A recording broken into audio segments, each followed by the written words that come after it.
Assalamu alaikum wa rahmatullahi wa barakatuh. Bismillahirrahmanirrahim.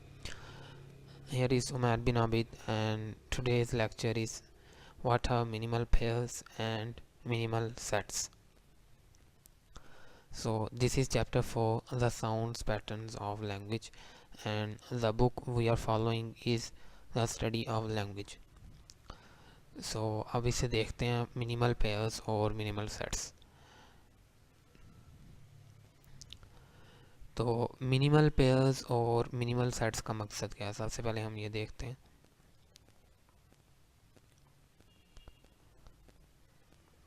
तो phonemic distinction in a language can be tested by pairs of words, ठीक है, या pairs of sounds भी आप कह सकते हैं, ठीक है। इधर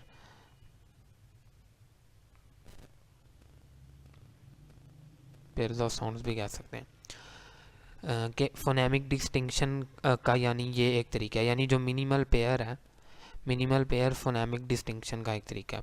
when two words are identical except for the contrast in one phoneme in same position, these two words are described as minimal pair. यानी कोई से भी दो लफ्ज़ हों और एक फोनीम के चेंज होने से और उनका मीनिंग चेंज हो जाता है, और फोनीम का जो चेंज होना चाहिए वो भी सेम पोजीशन, यानी एक ही पोजीशन पे फोनीम को चेंज होना चाहिए। तो ऐसी सूरत में जो दो वर्ड हमारे पास आएंगे वो होंगे मिनिमल पेयर। पेयर का मतलब दो होता है, तो आप देख सकते हैं कैट और रैट। तो साउंड तो ज़ाहिरा कैट में ख है और उसमें र है, तो सिर्फ एक साउंड और सेम पोजीशन पे साउंड चेंज हुआ है, तो उसकी वजह से क्या कहते हैं, मीनिंग चेंज हो चुका है। कैट रैट, फैट मैट, ठीक है। तो फोनीम इसमें है गैस एंड चेस, आप जानते हैं चेस च साउंड ही है। तो minimal pairs could exist in all languages, for example in Arabic and Urdu. For example आप कहते हैं, फॉर एग्जांपल ये है हिसाब, किताब। खैर ये उस तरह तो नहीं होगा क्योंकि ये तो इसमें देखें बाकी फोनीम तो चेंज आ रहे हैं। फॉर एग्जांपल कह सकते हैं हम, हाँ जी, ये देखें उर्दू में हम कहते हैं कल, ठीक है ना, कल। अब कल की जगह मैं इधर पे लगा देता हूँ तो क्या बन गया, पल, ठीक है ना। तो ये उर्दू में भी है, हर लैंग्वेज में ज़ाहिर है। लिंग्विस्टिक्स का मतलब ये तो नहीं ना कि सिर्फ इंग्लिश लैंग्वेज है, ठीक है ना, कल पल।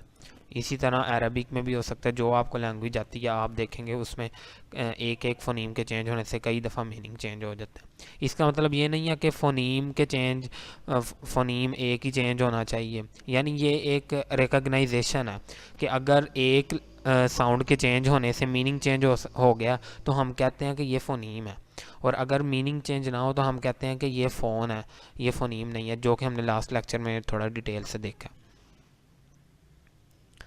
ठीक है। ये बस मैंने वो ब्लैंक स्लाइड इसीलिए रखी हुई थी। आगे आ जाता है मिनिमल सेट्स। तो मिनिमल सेट्स क्या है, when a group of words are differentiated from each other by changing one phoneme always in the same position. इसको आपने जहन में रखना है कि always in the same position,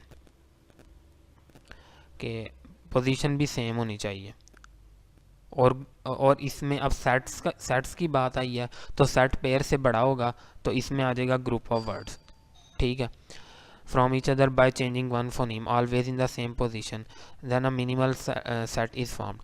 तो इस सूरत में मिनिमल सेट हमारे पास आएगा। फॉर एग्जांपल गुड, ठीक है, गुड, और आप देखते हैं गुड, हुड, शुड, वुड, ये सारे मिनिमल सेट हैं, ठीक है ना। क्यों ये यानी सारे एक मिनिमल सेट में फॉल करेंगे क्योंकि जो इनके आगे वाला साउंड है वो बिल्कुल सेम है।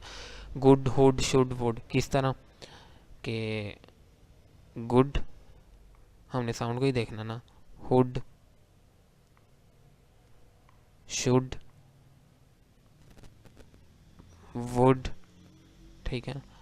यानी आखिर वाले दोनों जो साउंड हैं, यानी दोनों फोनीम है वो सेम है, सिर्फ पहला वाला चेंज हुआ है हर वर्ड में, तो इससे मीनिंग चेंज हो गया। तो इस सूरत में जो चेंजिंग आएगी, और जब एक सेट बन जाएगा पूरा हमारे पास, दो लफ्ज़ों से ज़्यादा हो जाएगा, तो ये हो जाएगा मिनिमल सेट। इसी तरह यही रिकग्निशन वाउल में भी हो सकती है। For example feet, fit, foot, fought. ठीक है, अब ये किस तरह, ये भी देख लेते हैं। Feet, foot, fought. ठीक है, ये तीनों अगर ले लें हम, तो कौन सा फोनीम चेंज हो रहा है? इसमें ई आ रहा है, इसमें ऊ आ रहा है, और इसमें ओ। आई गो के ये तो है तो डिफ्थोंग है, लेकिन इधर हम इसे एक ही वाउल साउंड कंसीडर कर रहे हैं। तो ये इस तरह का जो होगा वो मिनिमल सेट में आ जाएगा। और जो हमारा नेक्स्ट लेक्चर है वो होगा फोनोटैक्टिक्स के बारे में। ये भी छोटा सा लेक्चर होगा। तो उम्मीद है कि मुझे आपको आज का लेक्चर समझ आ चुका होगा। सो जज़ाकल्लाहु खैरन एंड थैंक यू।